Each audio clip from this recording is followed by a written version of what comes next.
Hello, this is a video walkthrough of the open source data analysis and visualization software I am prototyping to analyze the pulsations of light within a UAP using the ruler and compass methods of geometry. This software I am calling ETolemy or ETolemy after the ancient mathematician Ptolemy, who used circles to represent the movements of stars and planets. So this is in reference to him, and also the fact that we are likely looking into extraterrestrial or non-human intelligent contact through these signals. So here is the screenshot of the software's visualization. There's a lot to take in.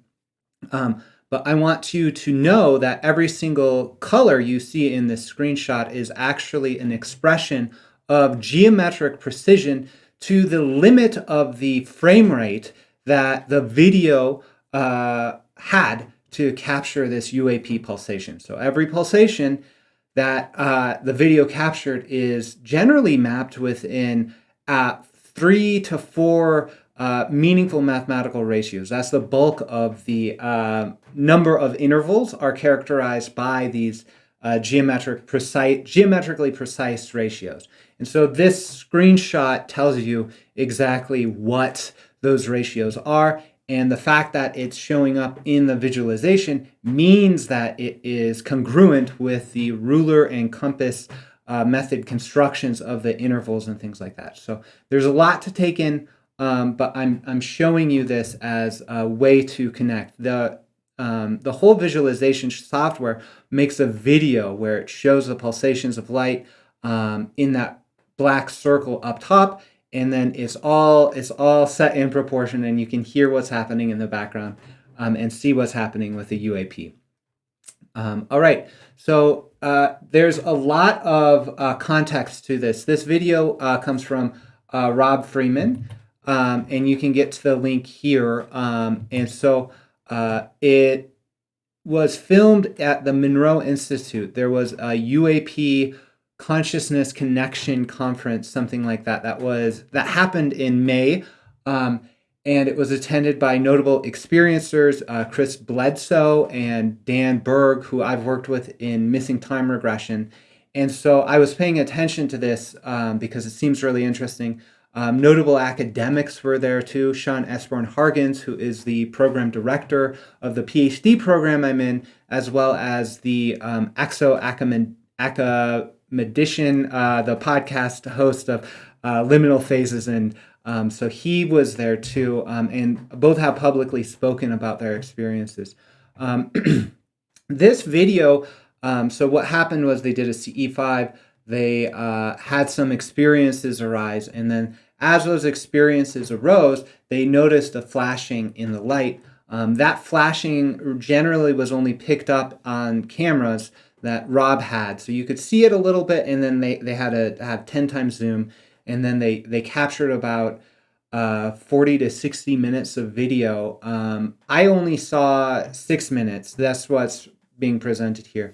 Rob works with Dave Polachek, who's the director of MUFON Canada, to analyze a lot of his videos, and they discuss their analysis in a video you can get to at that link, and it is MUFON case 122866. And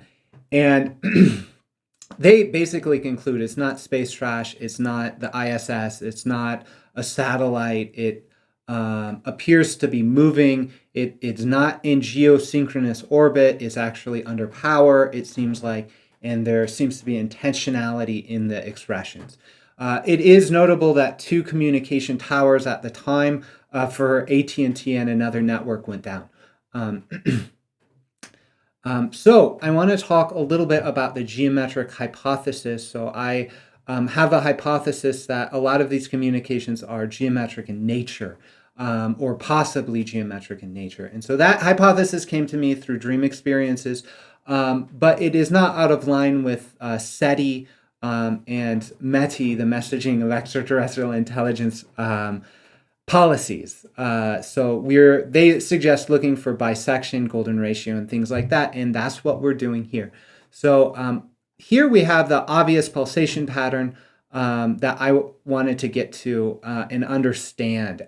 My analysis strategy was very simple. I converted everything from their video.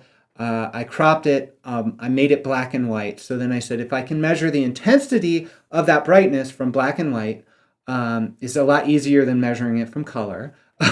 That's all I need. And then if I map it onto a timeline, I can do ruler and compass geometry to it. And so that's what I did. I eventually ended up using pulse detection based upon two different signals from the black and white frames.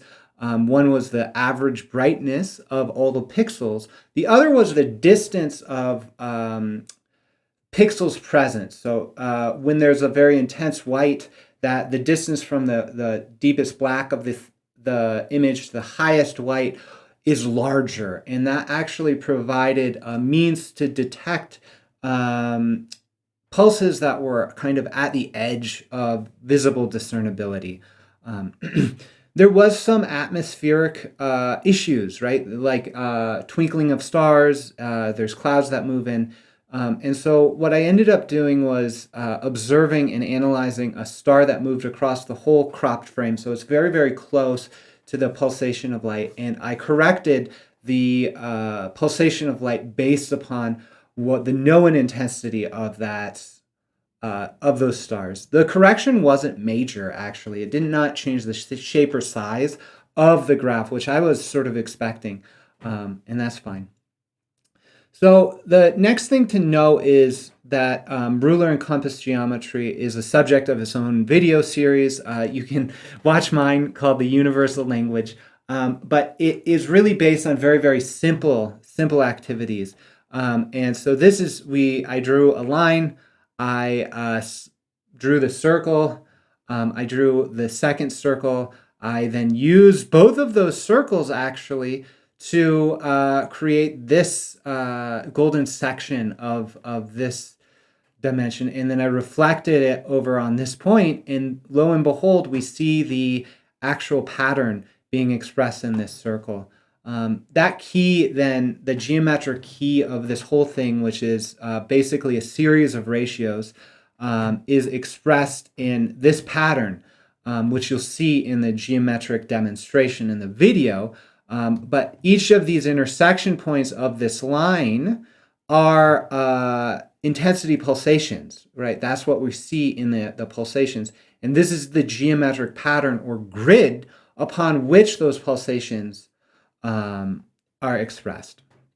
It's really important to know here that we're dealing with geometric precisions. So there's ratios, right? So there's the ratio between the big circle and the little circle is 2 to 1, or 1 to a half. And then the intervals here are expressed in the golden section. And so we have a number of proportions. And so when we have these pulsations every 33 to 34 seconds, or excuse me, every 33 to 34 frames, or 77, 78, and 79 frames, and 122, 123, and then 244, 245, you go, oh, okay, this is actually expressive of the rhythm. And so if I can describe the pulsations of light, which I did, and I used the peak frame of the highest intensity, and I just measured those, and that produced an understanding of how that worked, and this level of intervals, and I'll show you that in the analysis coming up. I want you just to have the whole thing in your mind before I dive into the code. So these intervals are expressive of geometric precision. They're within like 1% of geometric precision. That means they're within 1 or 2 frames of geometric precision. What the model would predict is there. And that level of precision, we can't get any more because I'm working at 30 frames per second. I don't know what the original video was recorded in, but I think it's amazing that this level of precision shows up, and it seems to be scaled to the model itself seems to be scaled to the frame rate. which means there's a higher order of observation happening on the part of the signal makers. All right, so then I visualize the graph, and everything that is colored on up here on this screenshot, that is expressive of this geometric precision. Those are the geometries, but they're mapped based upon the data arising from the frame-by-frame analysis. I'm not expressing, this geometric construction doesn't arise out of a vector diagram of the ruler and compass. It arises out of the data, and the data analysis I'll show you. And that means it's congruent. You can see it. All right, so let's see, where are we? I really do need to call out that the analysis inspiration does come to me through dreams. I experienced anomalous dream phenomena that gave me literally the clues. They literally gave me the clues to the interpretation of the signal through anomalous dreams that I didn't understand for 6 months, until they gave me more dreams, basically, to help uncode this. So I really need to call that out, that even though I'm using a lot of computational analysis, this is derived from dreamwork. I asked the question, this is really where it hits home for me. If it's not ET or NHI, what is it? I mean, people reached out for ET NHI contact. They found what is clearly a UAP, and it's pulsating in geometric patterns. If it's not a ET NHI, then it's probably weird humans doing sneaky behaviors and hoaxing. But the question is, how are they even doing that? How is this even possible? And I think that in and of itself, this demonstration shows that any level of inquiry, whether it's skeptical to debunk or, really falling out of the hypotheses of CE5, right? Whatever spectrum you're on, this is a meaningful set of data. So I'm open sourcing it, and that's why it's just meaningful. Other people need to reproduce this analysis. Other people need to look into it and extend it. We can find so much more when we work together. So there's two main things. There's two main folders in the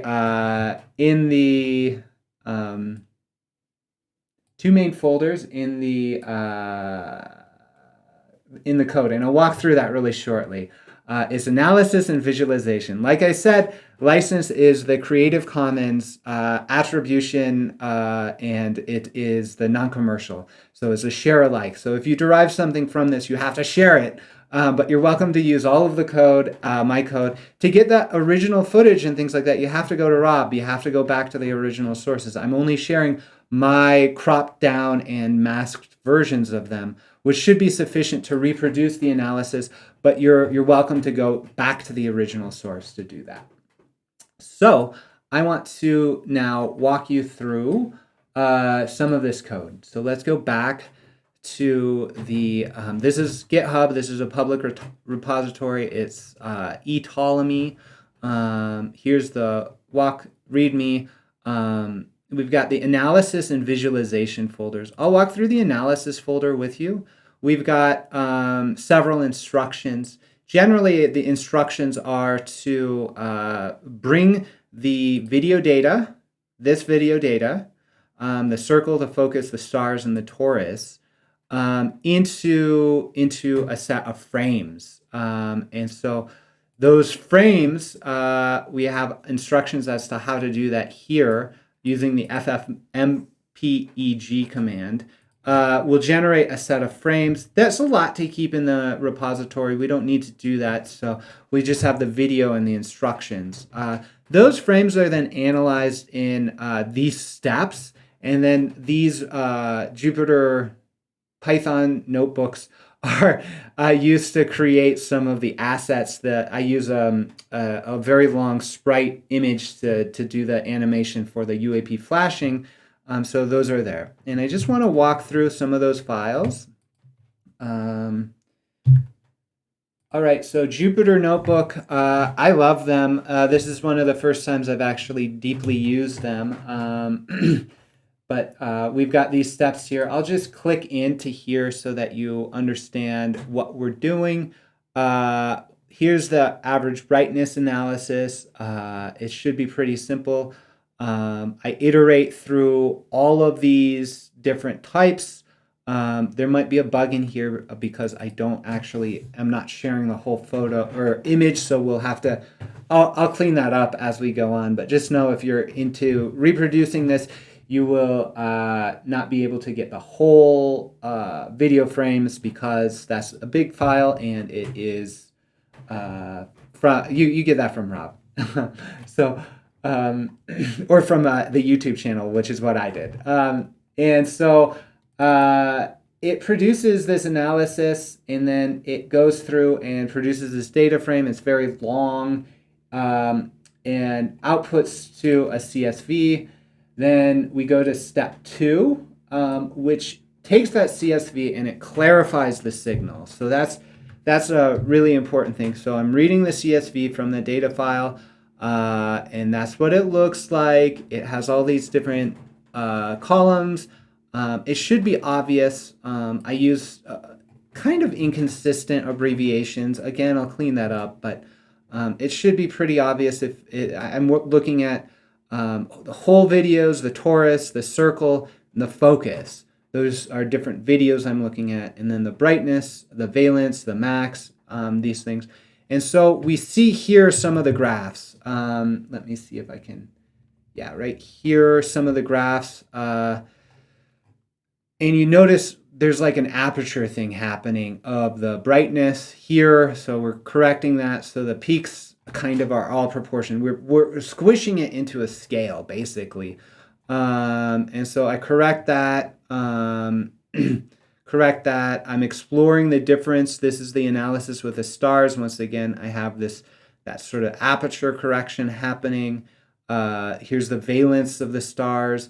This is the difference. The stars delta is like how different the star is from its mean across the whole video, because we assume the star is consistent intensity, only differing because of atmospheric conditions. Therefore, we apply that difference to the signal. It goes through here, and you can see all of these different measures that I'm using to say, hey, is this a signal or not? And it's pretty obvious from the charts that there is a signal, which is something delightful to see. And so here we have this sort of corrected by stars, and I'm cleaning it up. I go, if I don't actually want to look at the variations between, that's too much for this analysis. So I drop them down to 0 so I can really get a clear signal here at the end of it. And then I save it to another CSV. And then we go to the third step, which takes that CSV file, which is generated, and you can see we've got the corrections based on the other analysis. It takes that and it starts to describe, I want to describe all of the pulses. I want to know where each of those pulses is. I want to know how long that pulse is. I want to know how long the thing after it is. I want to know how bright it is. I want to know when that peak brightness happens.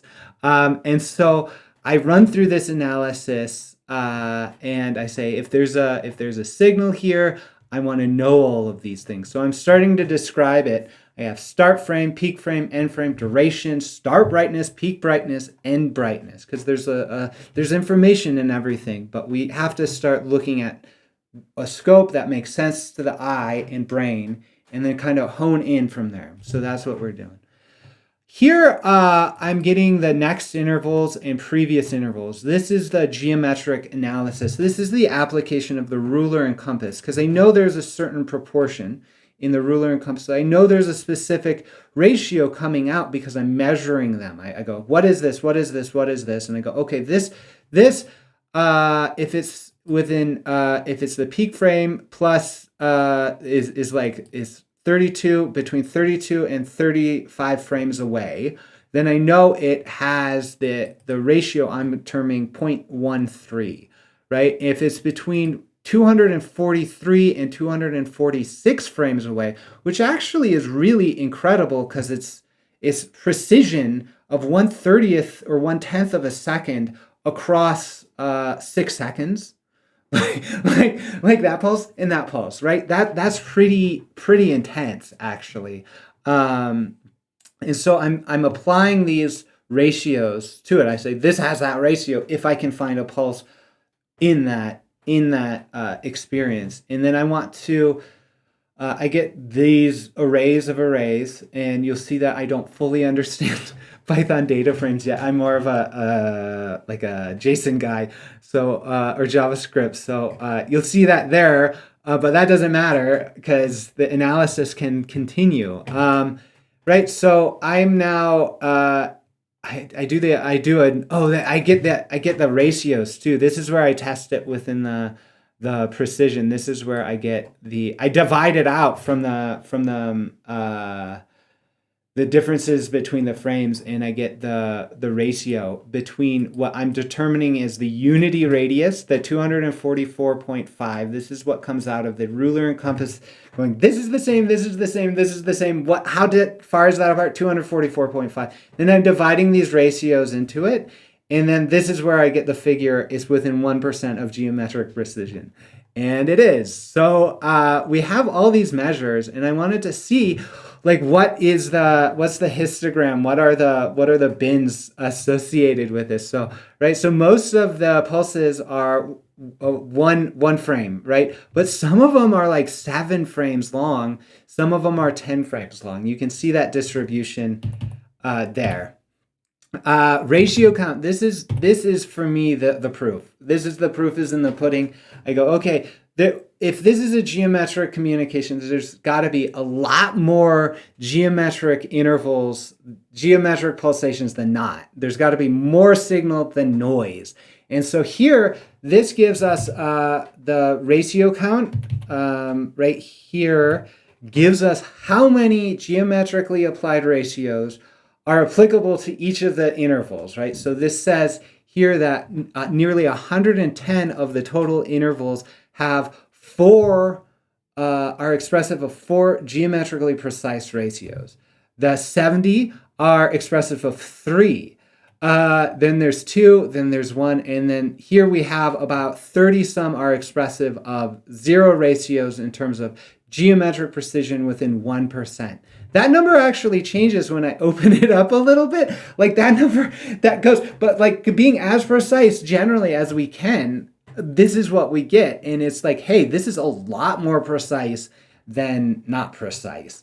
That actually says to me that there's meaning in the lack of precision in those ones, then there's no signal here. Isn't that incredible?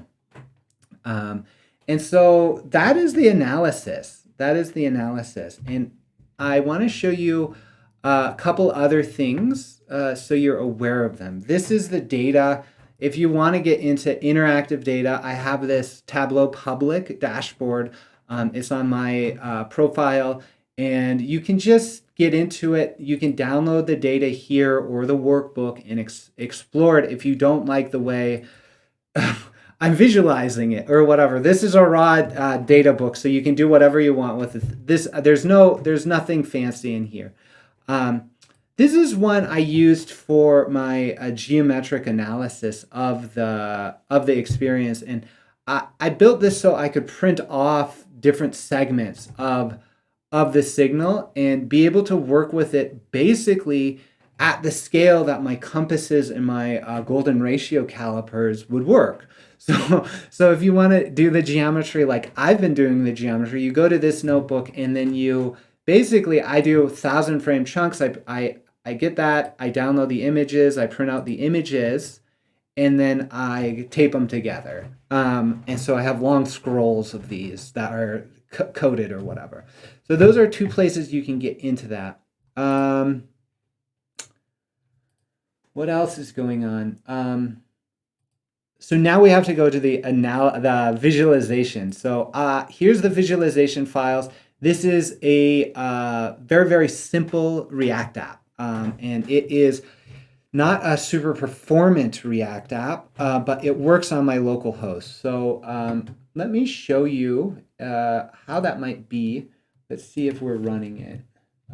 I'm going to go into this. This is my coding environment. So I've got the Python books running up here. I go npm, once I install the package, I go npm run start. So if everything works well, it'll create a development server and it will produce this. It takes a while to load because it's like 10 megabytes of information. I want to start walking you through these files. So we have the visualization files here. Nothing's in there. In the source, we've got the data. I bring in the CSVs, and I use CSV to JSON. It's a node command to produce these JSON files. The dialog file actually is hand annotated, so I just keep it there. And we've got the pulses JSON file. This is what it looks like. So then in here, all of this stuff happens in app.js. Nothing happens outside of it. It's 500 lines of code, right? Like, isn't that cool? And so I'm importing audio. I'm importing all this stuff. I'm mapping this data because that's where I want to do it.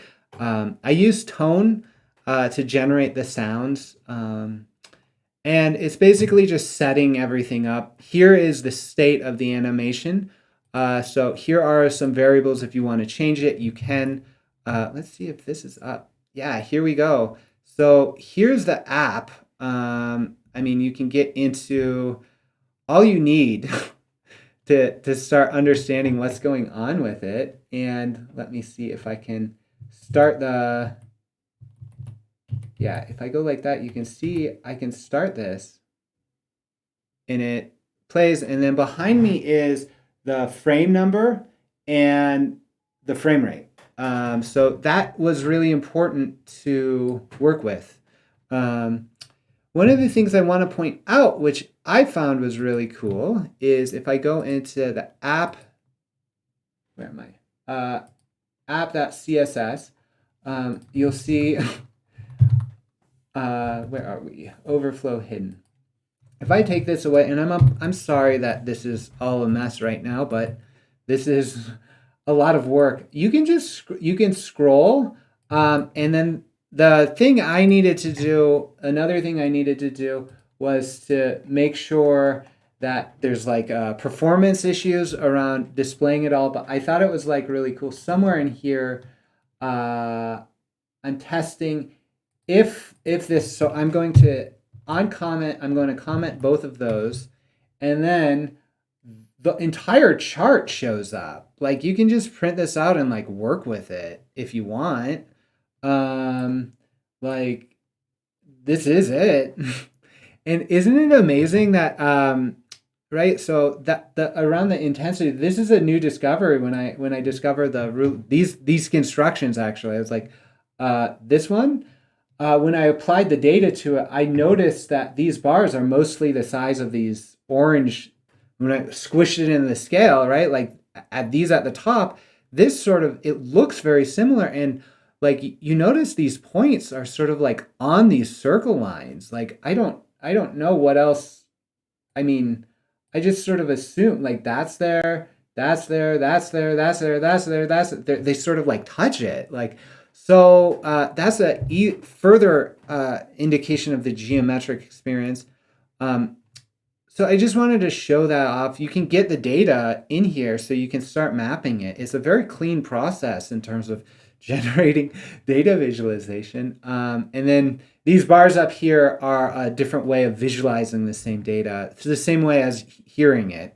And then here in the middle, right there, we have the UAP pulsation. So once again, you can mess around with that as you like. Let me see if there's anything else in this file you need to know about. I mean, it could be refactored, but it's 500 lines of code for that, so it's not bad. And it was an exploration. Yeah, that's about it. So then I'll come back to here, and I will see if I need to display anything else. The final thing I do want to talk about is the license. So this is a Creative Commons license. This means it's open source. This means that you can use it as you want, so long as attribution is given. I would ask that you please do give credit to Rob Freeman for the original footage and to Dave Palachik for the original analysis that this is a UAP. And so please do explore. Let me know. You can get in contact with me at D-SETI.org. This is where I put a lot of my information regarding dreams. You can get to a lot of information here about why I'm talking about dreams and ET contact and how to get in touch. It's Daniel at dseti.org. So I would love to just see what people can make of this, what you can make of this. If there's anything else here, and to really start exploring what seems to be like an extraterrestrial or non-human intelligence geometric signal, the analysis of which I believe is immensely reproducible, and that's why I'm sharing this. So yeah, please do be in contact, and thank you for your consideration.